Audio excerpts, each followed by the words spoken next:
guest is a cast member on Saturday Night Live. Here he is with Robert De Niro, who's playing a car salesman. We can't afford that sound system. We don't have the money. Are you trying to hurt me, Alan? Can't you see I'm trying to help you? Yes. Is this how you repay my kindness, by getting the low-end audio package? I am so scared. I have done everything to make this happen, and you throw it back in my face! Please welcome Seth Meyers.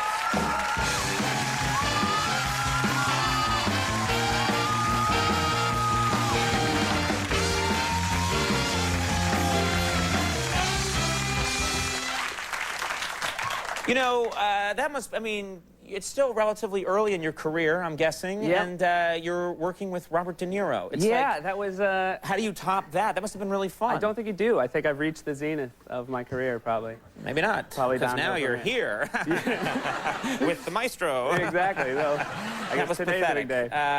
No, it was amazing to work with him. You know, we rehearsed that whole piece, which I had written for him, and the whole time I couldn't think of anything to say to him. It takes like an hour to rehearse a piece. And I just couldn't come up with any words. Like, what do you say to Robert De Niro? Like, are you having a good time? Right. And so for like a whole hour, I didn't talk to him. And then like 2 hours later, we ended up on an elevator together. And it was like awkward silence. Just the two of you? Just the two of us in the elevator. Horrible. And finally, he looks over and he goes, did you write that piece? And I was like, yeah, I did. He goes, it's funny. Funny. And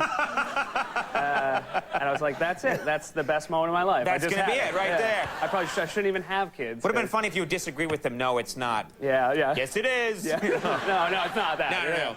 Do you hang out with any of the guests? Yeah, we had socialize? You know, at the parties, it's fun. That's one of the nice things about the show is we get the parties afterwards. And I used to work there, and there's a party after every show. After every show. We thought about doing that here, but we do a show every night, and we thought it'd be really funny if every night we had a big party afterwards.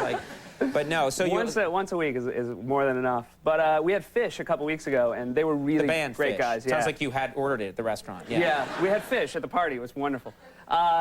But no, they were great guys, and I was talking to them, and something really unique was happening, which was every, like, 2 minutes, like, a 19-year-old dude in, like, a ski cap and, like, a backpack with patches sewn on would, like, sort of walk up and just start nodding his head and, like, listening in, and then he'd go, hey dudes, you want to get high?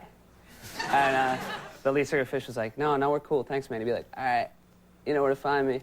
And then he'd leave, and literally a minute later, another 19-year-old dude who'd just be there. It was like a receiving line in a wedding of guys who just wanted to get high with Fish. Just all have, pot. Yeah, that's nice. So, yeah, it's always nice at a party. You, we had Hugh Grant here just a couple of nights ago, and I was thinking about the time. You look a lot. I mean, it's not just me, but look, you have a Hugh Grant look to your face. Yeah, it's true. We have the same face. So for years, I've been getting by at cocktail parties with just being like, no, I mean, the whole thing is frankly, it's just Conan. It's dreadfully quite. The ladies love it. The ladies love it. Yeah. The key is you just say dreadful, frightful, and quite. Pretty much mumble the rest just of the revolve those every now and then. Yeah, but he stopped stammering because I saw him on your show the other night. He's really like well put together now, like has his whole act together, and it's really hurting my game. So. You can't do his thing anymore because he pulled it together. Exactly. Started making sentences. I thought we were a team, Hugh Grant and I. You're getting a lot of airtime. You know, this is your second season, and you're on that show a lot, which is a sign that it's going well. The first season, though. Yeah, it's a little tougher. Because I remember they would announce you at the beginning, and I'd be looking for you. I'd be like, oh, this new guy here, he's funny, and some of the people here on staff know you and say, oh, he's a really funny performer. Yeah. So I'd be looking for you on Saturday Night Live just to see, let's see what this kid has. Yeah. But I wouldn't see you. Until maybe 90 minutes at the end, I did this. Yeah, you'd be waving at the end. I love it sometimes, a cast member who never gets on, but at the end they're waving and hugging everybody. Yeah. And sometimes you do that with a host who, like, really doesn't know who you are after a week, because you haven't done anything with them, and they're really, like, you see in their eyes, they're like, why is the janitor on stage? It doesn't help that you're always holding a broom. Yeah, well, or as I call it's it, my a lucky squishy, broom, or whatever it is. Squidger, I can't remember what she called it now.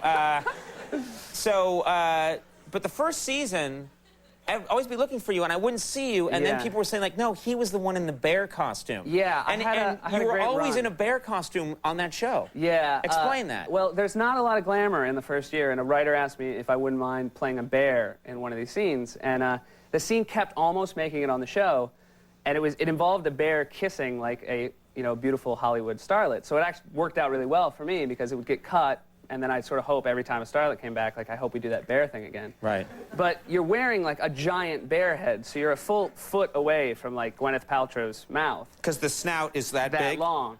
But the bear is not hers. Yeah, right, exactly. Right. Yeah. Okay.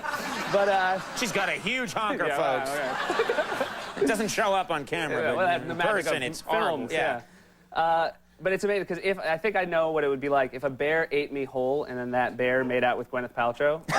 I know exactly what that. Because you're in there and you see her. That's got to be so surreal. The awful part is that I think I recall now that like I would actually in this bear suit. I think I opened my mouth like during the kissing scenes. Giant bear. So you're alone in this giant giant bear head. Yeah. A full foot away from her, and you're open. That's so sad. Well, it's method. It's called method. It's called method. I'm sorry. But we have a montage here, a tribute to all the times you were in this bear costume, and it actually, I don't think, got on the air with these different starlets. But luckily, they roll videotape at the dress show just beforehand. So we have a little montage here. Enjoy. Sometimes when we talk, the honesty's too much. And I have to close my eyes and hide. I wanna hold you till I die. Very nice. She's a great lady. That's the same costume. That's the same costume we use for the masturbating bear. Masturbating bear, yeah. I'm gonna surprise you. That's really weird. I don't like seeing him do that, those other roles. Yeah. That angers me. Why can't we afford our own bear costume? That bothers me that we have one bear costume and Saturday Night Live uses Well, it for too. the record, every time I would like walk down the hallway and it was like just heads turning. People would be like, it's a masturbating bear. Right. I signed a lot of autographs. Are you masturbating bear? Yes, I am. Yeah. I heard, and this is small talk, but I like to end my interviews with small talk, small chat. I heard a rumor that you're going to be signing up to come to my gym, the gym that I true. go to. I basically got this invitation to come check out this gym, and as I'm walking, it's right here. It's like across from the skating LA rink. Sports Club, and it's right here, and it's perfect for us. But as I'm checking it out, they're sort of showing me all the workout equipment, and they go, you know who works out here is Conan O'Brien. Sort of, so they're like selling the gym based on your physique. That's like the worst idea I've ever heard of. Yeah. That's like saying, you know who works here, works out here? Who's that? Don Knotts. Yeah. Mr. Furley works out here. Like, well, that's not a good. I'm not a good advertisement for a gym. I mean, Wesley Wait, Snipes. why did you agree with that right away? Well, I decided maybe maybe you have the perfect. I said I'm not a good advertisement for a gym, and you went, I know. Yeah, no, I you're know. not. And I thought you were going to go the old, no, you're all man. Yeah, I tried. It didn't feel right. I'm putting you back into a bear costume immediately. Saturday Night Live with host Robert De Niro and musical guest Norah Jones. Yep. That's the one that's on, this Coming weekend? Saturday, it must be. They're rerunning it that fast? They It's just that did scene, that one. That scene I did. It's going to win an Emmy. Okay, I'm going to get a call now. Man, it seems like they're repeating that awfully quickly. Seth Meyers, thank you very much for being here. Good to have you here. We'll be right back. Jimmy Carr, take care.